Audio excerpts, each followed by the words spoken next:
వైజాగ్‌లోనే గన్నారస్ టేస్టీగా ఉండదక్క, చప్పగా ఉంటదని మా చెల్లి చెప్పింది. నేనన్నాను, చెరుకు తోటలోన చీనీ ఏయటం లేదా ఏటి అనుకుని అడిగాను. చిన్నగా నవ్వింది.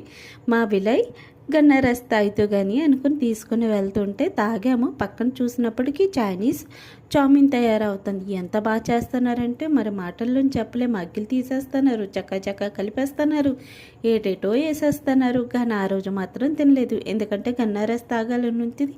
కడుపు నిండిపోయింది, తాగేసాం. చాలా బాగా చేస్తున్నారు. ఇది ఎక్కడున్నది అనుకుంటున్నారు? బిలాయ్ కుర్సీపర్లో ఉంది. కొత్తగా పెట్టున్నారు. చాలా టేస్టీ చేస్తున్నారు. ఎవరికి ఇంట్రెస్ట్ ఉంటే వెళ్ళి తాగండి. కోల్డ్ కాఫీ అన్ని రకాలు దొరుకుతాయి. నాకైతే నచ్చింది. ఇంకెప్పుడైనా తింటాను. ఆ రోజు లాంగ్ వీడియో తీసి పెడతాను. గుప్చుప్పుల రేట్లు పెరిగిపోయినాయి. 10 రూపీస్కి 4 గుప్చుప్స్ ఇస్తున్నారు. అప్పుడైతే 6 ఇచ్చారు, ఇప్పుడేమో 4. అందులోనూ చాలా బాధ కదా. గవర్నమెంట్కి ఎవరైనా చెప్పండి, గుప్చుప్పులు 10 రూపీస్కి 10 గుప్చుప్పులు రావాలనుకుని. ఎంత బాగుంటుందో కదా. కొన్ని కళలు నెరవేరవు. Thank you for watching.